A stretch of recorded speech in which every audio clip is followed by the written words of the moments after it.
کہ رکوع کرنے والوں کے ساتھ رکوع کرو جو رکوع کی حالت میں زکوٰۃ دیا کرتے ہیں۔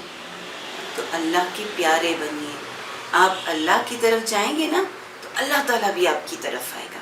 جب آپ دل سے اللہ سے دعا کریں گے، دل سے اللہ کی عبادت کریں گے تو اللہ بھی ہمیشہ آپ کا مددگار رہے گا۔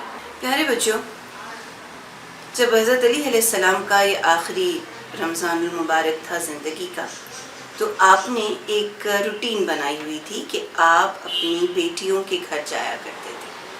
کسی دن کسی بیٹی کے گھر، کسی دن کسی بیٹی کے گھر، باریاں لگتی تھی، اور جس دن آپ نے جس بیٹی کے گھر جانا ہوتا تھا نا، آپ اتنے زیادہ ان کی وہ بیٹی خوش ہوتی تھیں کہ میرے بابا میرے گھر آئے ہیں، میں ان کا اہتمام کروں گی، ان کو اچھے اچھے کھانے دوں گی۔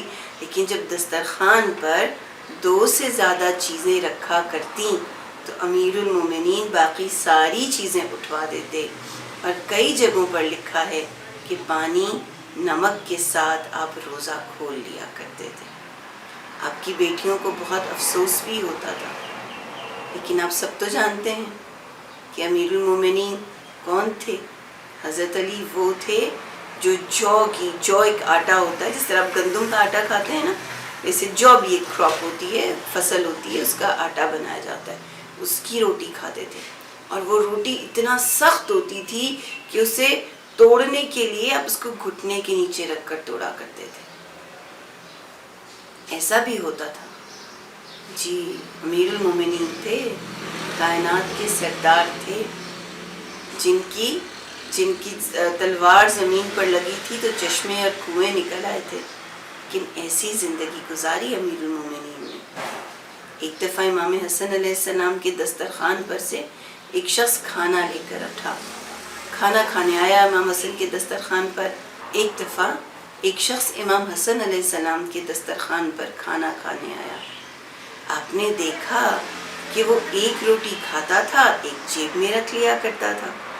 جب وہ شخص اٹھنے لگا تو آپ نے پوچھا، اے شخص، میں نے تو تجھے اپنے دسترخوان سے سب کچھ دیا، پھر تو نے ایسا کیوں کیا؟ کل تو پھر پلٹ آتا، ایسی کون سی بات تھی؟ اس نے کہا، نہیں، میں نے ابھی فلاں یہودی کے باغ میں ایک شخص کو دیکھا ہے جو سوکھی روٹی پانی کے ساتھ کھا رہا تھا، میں یہ روٹی اس کے لیے لے کر جا رہا ہوں۔ وہ شخص کوئی اور نہیں تھا، یہودی کے باغ کا وہ شخص امیر المومنین تھا، علی ابن ابی طالب تھا۔ تو حضرت علی علیہ السلام جب بیٹیوں کے گھر بھی آتے افطار کرنے کے لیے تو یہی کہا کرتے ہیں کہ بس 2 چیزیں کافی ہیں۔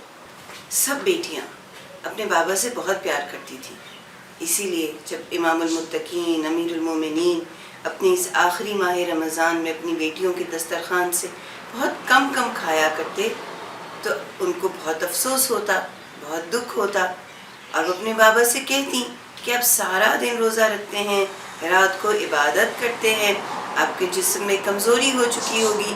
تو امیر المومنین کہا کرتے کہ میں چاہتا ہوں کہ اگر اس حالت میں میں دنیا سے رخصت ہو جاؤں، یعنی میرا وقت اسی رمضان میں آ جائے، تو پھر میں اسی حالت میں اپنے پروردگار کے سامنے جاؤں جس حالت میں اس نے مجھے اس دنیا میں بھیجا تھا، یعنی میں خالی پیٹ جاؤں، میرے جسم میں اتنی زیادہ خوراک نہ ہو جس کی مجھے ضرورت نہ ہو۔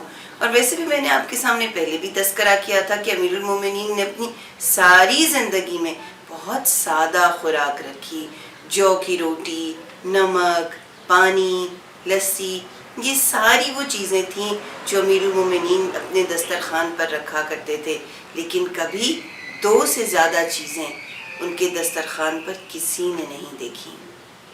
پیارے بچوں، 18 رمضان المبارک کی رات آہستہ آہستہ گزر رہی تھی، اور پھر وہ وقت آیا جب نماز فجر پڑھنے کے لیے وقت کا امام اپنے گھر سے روانہ ہوا۔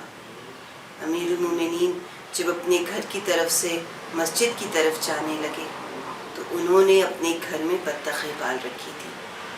یہ وہ بطخیں تھیں جن کا آپ بہت خیال کیا کرتے تھے، اور گھر سے نکلتے وقت آپ نے اپنے بچوں سے کہا تھا، اگر تم ان کا خیال رکھ سکو تو ان کو پالنا، ورنہ انہیں آزاد کر دینا۔ یہ ہوتے ہیں اللہ کے عابد, اللہ کے عبادت گزار بندے جو اللہ سے بھی محبت کرتے ہیں, اللہ کے بندوں سے بھی محبت کرتے ہیں اور اللہ کی ہر مخلوق سے محبت کرتے ہیں. اسی محبت کی وجہ ہی تو تھی کہ امیر المومنین کو رات کے وقت ان کی بیٹی نے کئی مرتبہ اٹھ کر دیکھا کہ وہ صحن میں چکر لگا رہے ہیں, ستاروں کی طرف دیکھ رہے ہیں. اور پتہ ہے آپ کو ستاروں سے امیر المومنین کیا بات کر رہے تھے؟ حضرت علی ان سے کہہ رہے تھے, اے ستاروں تم گواہ رہنا کہ تم نے مجھے کبھی سوتے ہوئے نہیں دیکھا. کیا مطلب ہے اس بات کا؟ کہ جب بھی رات طلوع ہوئی تو اللہ کے اس ولی نے, اللہ کے پیارے بندوں میں سے بہترین بندے نے اپنی راتوں کو اللہ کے ذکر کے لیے وقف کر دیا, ساری رات عبادتوں میں گزار دی. اسی لیے پیارے بچوں, جب حضرت علی گھر سے روانہ ہونے لگے تو یہ پوری کی پوری کائنات بہت افسردہ تھی, بہت غمگین تھی.